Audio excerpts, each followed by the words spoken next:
how we can avoid getting ran over by that tunnel, and also find some ways to diversify our income sources at that self-serve to remain competitive. And you'll hear me say it a lot, what we're selling most at the self-serve is time. Keeping your customers on site is the key. Saving 3 cents in water and chemical is nice. Keeping them there for 5, 10, 15 extra minutes is even better. So we're going to cover a few different ranging topics on how we can do that today. So as you can see, and as you'll hear me say many times today, it's time to diversify. Many of your self-serve sites, I'm sure you've had maybe 5, 10, 15, maybe even 20 years. The changes over that time span from what I've seen, and I do get a chance to see very many sites ranging all over the Northwest particularly, and a lot of these self-serve sites, very few changes have occurred. If you see here at this study that Auto Laundry did in 2015 on self-service particularly, 55% of self-serve operators have an in-bay automatic on their site. Up 5% from the year before, but still only half of the self-serve sites have an in-bay automatic. And when you look at the numbers, your average self-serve bay, and yours may vary here plus or minus, but the average self-serve bay gross income was just over $1,400 last year. And you compare that to the $6,500 plus that an in-bay automatic brings in, it's a significant upgrade. And I know many of you are thinking, so is the expense to put in an in-bay automatic. But the reality is the expense is what's going to keep you in business by increasing those profit centers. Getting more customers to come in, advertising both touchless and touch options for those customers is a great way to compete with that tunnel up the road, especially the touchless option. So I implore you to look at the option of adding an in-bay automatic if you haven't already. And I'm sure you've heard it, I'm sure you've seen it, but now is the time to diversify. And it doesn't just start and end with self-serve in-bay automatics. Dog washes are also a very popular option right now. What I've seen particularly are 1 or 2 dog washes added to your self-serve sites in conjunction with an in-bay automatic, and every operator that I've talked to that has added them is very happy with the addition. Again, like I've said already, and I'll keep saying it all day long, we're selling time at the self-serve. It's important to keep your customers on site, to give them options. You know, they may come in and spend 10, 15 minutes washing their car, but now they can bring their dog Rex with them, spend another 10 or 15 minutes on site. It's the same concept with vending, adding those vending options. Anything you can do to add an income source is pretty significant. You'll see here I mentioned an ATM. I spoke with an operator a couple months ago, and they have a wash in Eugene, Oregon. They added an ATM. Very seldom do I see one. The gentleman said that he was bringing in about $10,000 a year, every single year, just from the fees on the ATM. I mean, that's a significant addition that otherwise he would not have had. And when you see the numbers, 6% of self-serve operators are adding a dog wash compared to the 21% who had an in-bay automatic last year. But every little bit counts. Adding that ATM, credit card acceptance. It still amazes me how few self-serve sites have credit card acceptance these days. And yes, as a self-serve owner and operator, you've got plenty of cash in your pocket, but the average customer is looking for credit cards. Again, adding in-bay handheld dryers, another function to keep them inside the bay. I've talked to many operators who are looking to save as much money as possible in their chemical costs. I implore you to do the math. 5 cents less on foam brush soap compared to if you just lather up those cars, the extra 2, 3, 4, 5 minutes the customer is going to spend in that bay washing the foam off. A better experience they're going to have when they see the foam that they're paying for lathering up the car. You know, that's all about customer experience, perceived value that that customer is getting. it's a significant upgrade to that customer to stay in that bay longer. And that's all our goal is to keep them inside that bay. So, it's all about saving money on water. I certainly understand that. But it's also about doing the simple math. If you've already got a 8-function self-serve meter box, it doesn't hurt to add 2 more functions. You may already have a wax option. You may not have a triple foam gun. Adding that is another great option to keep them in the bay longer. In addition to in-bay automatics, another big addition that people are doing at their self-serves now are the mini tunnel. Taking an already existing 35, 40-foot bay that they've got for an in-bay, or maybe converting a self-serve bay and extending it a little longer and adding in a mini tunnel is another great option.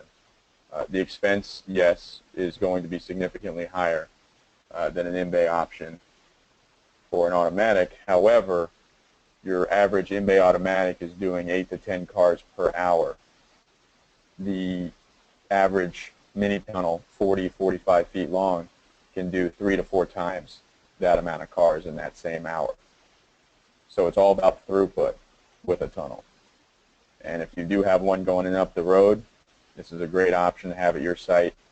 You may already have a touchless in-bay automatic. You may already have that 10-function self-serve bay meter box. You may already have in-bay dryers. This is a great addition to diversify and increase your opportunities for your customers to spend money on your site versus going elsewhere.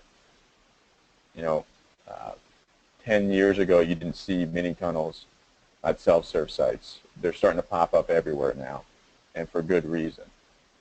For those of you who haven't seen a site yet with an in-bay tunnel, mini tunnel on their self-serve site, I implore you to go and look and see how they're doing and talk to those operators. Go to the car wash shows, go to WCA events like the Boise Road Show coming up, and see what they're doing and talk to them and see the success that they're having with these mini tunnels. The other nice part of them is about the value add that you can add to your customer. Average customer comes in, they have options to buy up for a lava arch. They have options to buy up for tire shine. They see the perceived value right away. Increased ticket average over an average in-bay automatic. Increased ticket average over a self-serve bay's income. The other key, after you've added all these new features to your self-serve car wash, is letting the customers know about it. Auto Laundry, in their 2015 self-serve study, found that only 34% of self-serve operators reported having a website. That means over 3/4 of self-serve operators are not getting their car wash out there to the public. Marketing often falls short and flat at self-serves. It's not going to be easy to get your name out there without a website. You've done all these expansions, or you've repainted, you've upgraded, you've added equipment. Facebook alone has great marketing options. Using these social media outlets are a great option and great opportunity to get your name out there and let customers know that you exist. It's not just about adding new equipment, it's also about letting them know that it's there. You'll see that many self-serve sites are, as I said before, 5, 10, maybe even 20 years old. And the owners of these sites have been there the entire time. They've got a good customer base. There are a lot of people that you can still reach that you are not getting already through simple methods of websites and marketing and flyers. It's important to get up on these, to get a website up and start advertising and marketing. And when I do talk about making additions to your car wash, renovating an older site is also important, and it doesn't just mean equipment. I really believe a coat of paint goes a long way. And as you'll see in this next slide, I'm sure everyone has seen this car wash on the left. It's been 15, 20, 30 years old, built in the early 70s, still has equipment, still open for business, but it's not maintained, it's not well kept, got graffiti on it. And you look at this site on the right, simple coat of paint goes a very, very long way. We would paint our sites once a year. We would try everything we could to keep them clean. Everybody, I'm sure, has dealt with the spare tire left on their site and the bags of trash. And keeping a site clean and fresh looking with a simple coat of paint goes a very, very, very long way towards letting your customers know that your equipment is maintained and working. Customer shows up, and it's the simplest thing in the world, right? They see trash on the ground, they see litter everywhere. You may have spent thousands of dollars maintaining your equipment, but if they can't see a well-maintained site, they can automatically assume it does not work, and that's not where they want to wash their car. So I ask you, which one are you? Are you the wash on the left, or are you the one on the right? And if you haven't painted recently, maybe it's time to. So it's not only about adding $150,000 worth of equipment. 15 gallons of paint can make a significant difference as well. Big issue on the West Coast in recent years, and we're finally pulling out of the drought that we've had, but water usage. And as operators and car wash owners, we're well aware of the difference in water usage if you're washing in your driveway versus washing at a car wash site. And the associations are doing a great job of pushing this out to the public and letting them know, hey, it's great that you want to save water, but washing in your driveway is not going to do it. And not only do we need to educate the customers about this fact, we also need to educate our local government and municipalities that water usage at self-serve is far less than the water usage that you're going to see in your driveway. And I don't think we get the word out enough about it. We're sitting here spending money to add new income sources at our car wash. We're throwing on a new coat of paint, and then the next drought comes and we have to cut our water usage by 30%. And when that drought lifts, that 30% water reduction doesn't go away. And then the next drought comes and they want us to cut it by another 30%. So it's important that we get the word out and let them know that if we're going to stay competitive, we're going to stay in business, water usage is one of our largest threats. So if you don't have signs up like this one on the right showing and comparing water usage, I suggest you start doing it. It'll make a significant difference in the public opinion in terms of water.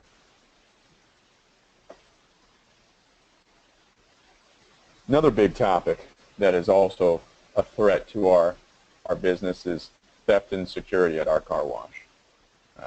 As you see here, I'm sure you've all got your own stories, and I've certainly got mine.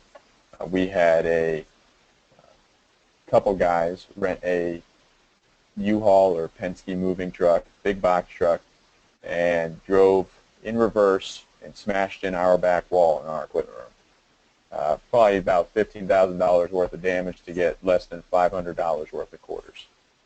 And I'm sure if you've been in the business long enough, you've seen the same kind of really mindless damage resulting in very little money taken out of the site. But theft and security is a big deal at any self-serve. We don't have 24-hour employees. We don't have people there all day long, and it's very difficult to prevent the security issues. But from what has also changed quite a bit is the surveillance options that we have. When we first put in our first cameras at our self-serve sites, I'm sure you've seen them too, they look like giant bricks. They weighed about 30 pounds apiece, each camera, and as soon as we got robbed, you couldn't even read the license plate on the front of the car. Well, nowadays, cameras have gotten much better. It's time to upgrade those cameras. You keep making these investments into your site, you've got to protect them, and theft and security is one aggravating part of the business, however, a necessity. Also talking about the employees that you have on site. I've always found the most success and luck that I've had with employees would be retired former military members and veterans. They're passionate about their work. They come to work on time. They're proud of the site. They treat it like it's their own business. And I think that's a good option for you to look into if you haven't already, is to find those retired veterans and give them a job. They'll be on site. They'll usually come by even off hours. I've always had very good luck with that. The other part of trying to avoid issues is, as I said, it's the damage that costs far more than what they ever take from our site. For example, here, the example I gave with vacuums, we stopped locking our vacuum cleanouts. We would get more damage in them trying to break off the locks on the vacuums and bending up the doors, and then of course they wouldn't seal. So then customers, of course, wouldn't be able to get a good vacuum, and so forth and so on. So we actually decided to stop locking them altogether. We put signs up that said, if you're going to open them up, please close them up. It helped quite a bit. I got real sick of replacing locks 2-3 times a week. So, you know, there's little things that we can do to try to avoid this.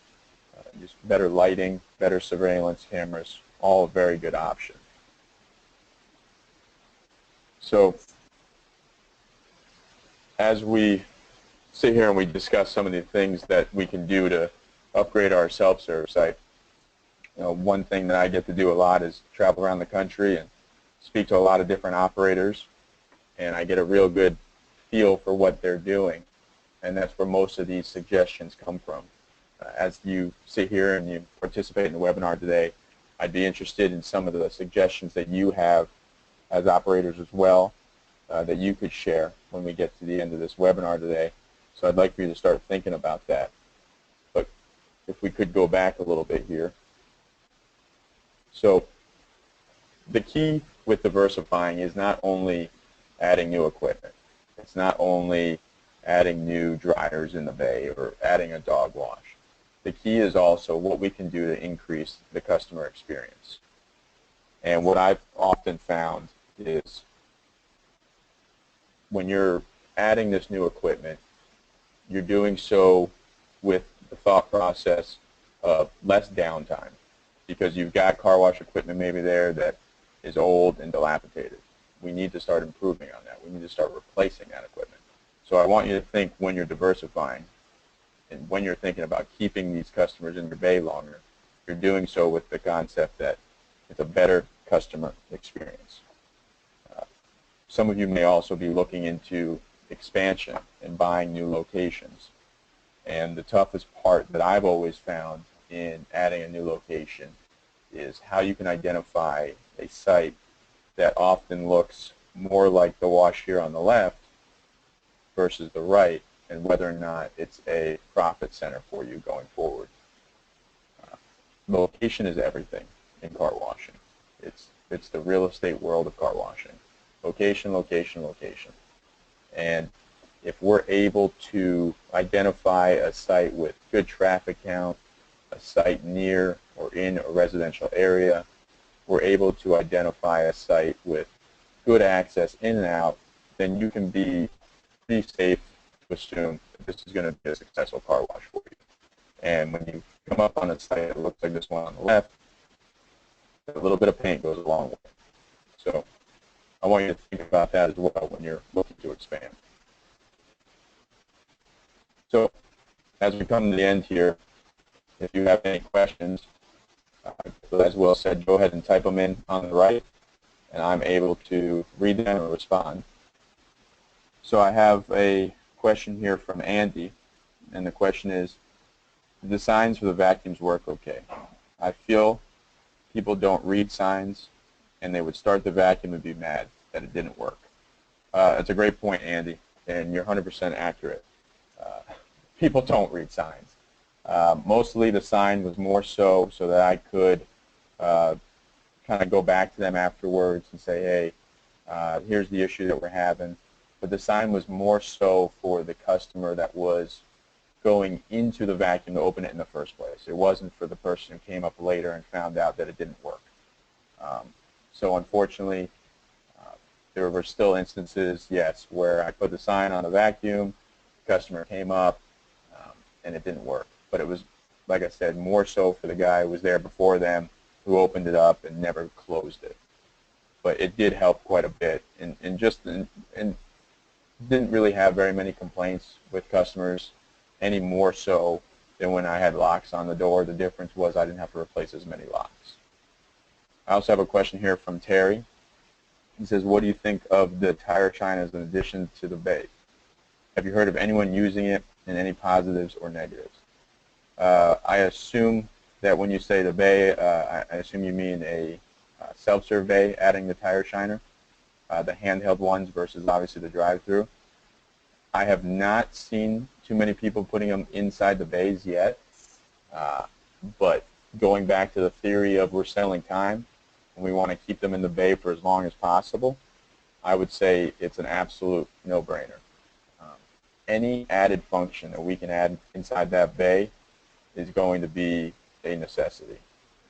The vending machines are nice when you have the tire shine pads or the sprays, but I think keeping them inside the bay, avoiding a little less vending with a really good product, and from what I've seen they are very good products, it's a great option to have. So if there's any other questions, I'd be happy to answer them for you. Any thoughts or comments, anything that you've seen that has worked in your area, be a great time to share.